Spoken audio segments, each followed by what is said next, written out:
Hello guys, welcome back again sa ating YouTube channel, no, The Action Man. Una sa lahat, mega love shoutout po sa lahat ng mga kakamping at sa mga hindi man mga kakamping. Kung interesado ka sa bidyong ito, patapusin mo na hanggang dulo at huwag nyo nang kalimutan na i-like at i-share ang ating video para malaman naman ng iilan sa ating mga kababayan na nagtutulog-tulugan sa katotohanan.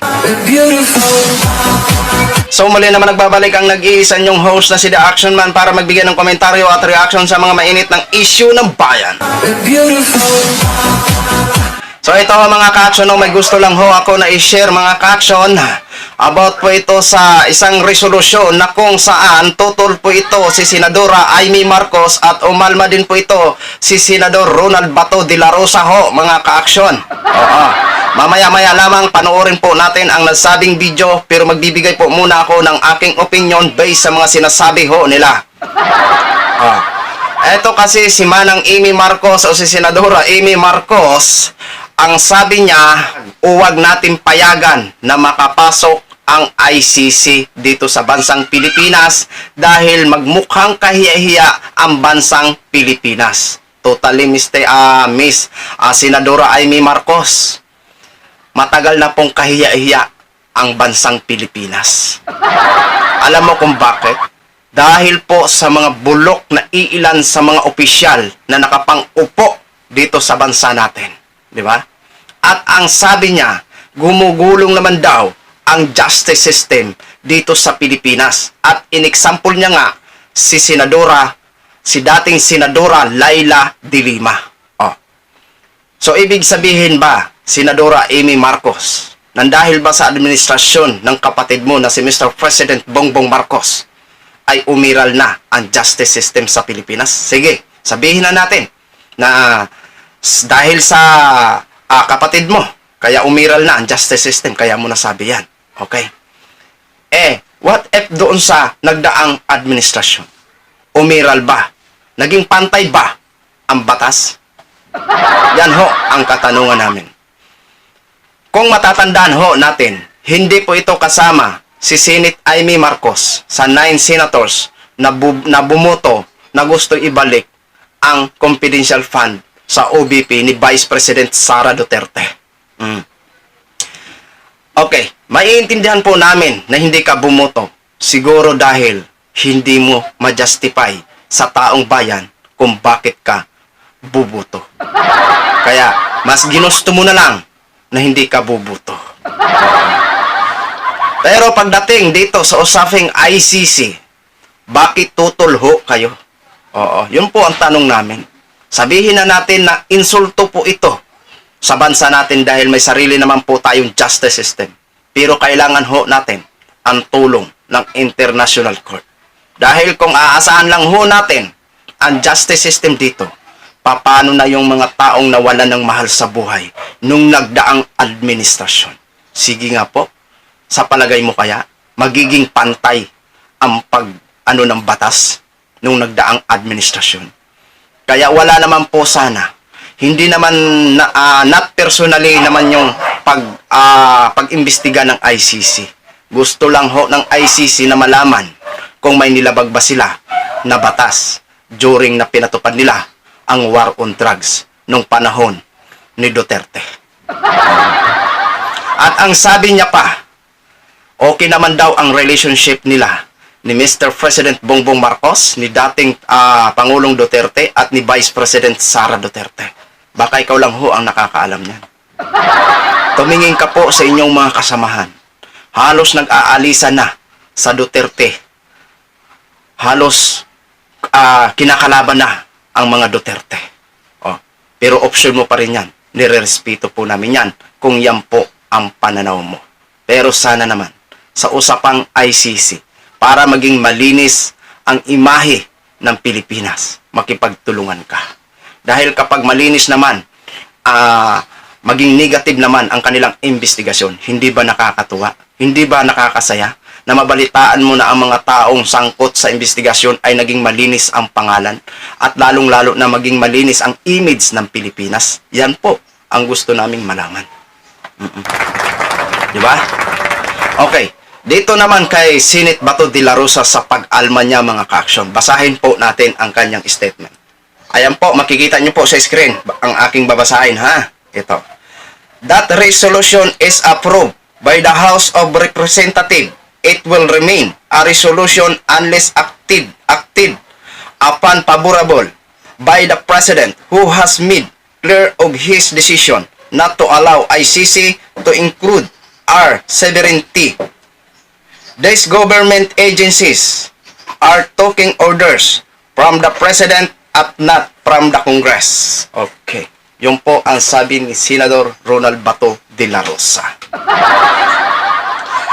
Kahit man daw ma-approve ang nasabing resolusyon sa Kamara or sa Congress,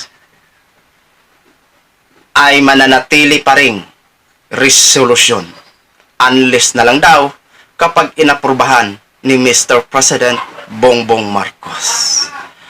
At si Pangulong President Marcos pa rin daw ang masusunod, hindi ang Congress. Which is totoo. Totoo po yan. Okay. Ang pagkakalam ho namin, Mr. Senador Ronald Bato de la Rosa, ang Congress, ang trabaho nila ay gumagawa ng batas. Nag-a-approve ng batas. At lahat ng mga local official mapanasyonal, kapag may pinapasa ng mga proposal or like budget, ay dumadaan sa Congress. At ito ay pinag-aaralan at binubusisi at sinisiyasat ng maayos bago nila aprubahan ang nasabing proposal. So, ibig sabihin kapag inapprove nila ito, ay dumaan sa magandang process at alam nila na may magandang maidudulot po ito ang nasabing mga proposal sa ating bansang Pilipinas. Ngayon, halimbawa naman itong resolusyon na pinag-aaralan nila at kung sakaling ma-approve po ito, isa lang po ang ibig sabihin niyan, Mr. Senador Ronald Bato de la Rosa, Sir, ay may magandang maidudulot sa bansang Pilipinas kapag ito ang ma-approve. Ngayon, kapag hindi ito aproban ni Mr. President, sino ang masisira dito, Mr. Senador? Dahil wala po kaming nababalitaan na kapag inapprove ng Congress ang mga nasabing proposal, ay hindi pinipirmahan ni Mr. President Bongbong Marcos. Baka ngayon lang ho siguro ito mangyari na kapag inapprove ang nasabing resolution, ay hindi aaprubahan ni Mr. President Bongbong Marcos. Pero mananatili sa maraming Pilipino sa buong mundo na magiging kontrobersyal na ang presidente ng Pilipinas ngayon ay may pinapanigan or may pinagtatakpan once ito na hindi niya aprubahan kapag ma-approve po ito sa Congress ang nasabing resolusyon. Di ba? So, eto ho, mga ka-action. Yan lang po, hanggang doon lang po ako. Ano po ang masasabi nyo dyan? O, panoorin po natin ang nasabing video. Hihirap talaga sa Pilipinas kapag pumasok yung ICC na yan. Ay, papayag-payag ng ganyan. Labis na ipinagtataka ni Senator Amy Marcos kung bakit isinusulong ng ilang mamabatas ang pagpapapasok sa Pilipinas ng mga investigador ng International Criminal Court o ICC para siyasatin ang posibleng crimes against humanity ng war on drugs ng Duterte administration. Giit ng senador, gumagana naman ang justice system sa bansa at hindi na kailangan pang pakialaman ng mga dayuhan. Makailang ulit na rin anyang sinabi ni Pangulong Ferdinand Marcos Jr. ang posisyon ng Pilipinas na kung may question sa jurisdiksyon ng international body sa Pilipinas. Ngayong araw, tinalakay na ng House Committee on Justice and Human Rights ang resolusyon na humihimok sa gobyerno na makipagtulungan sa ICC. Yung ating mga korte, tibay-tibay, pinalaya na si Senator De Lima.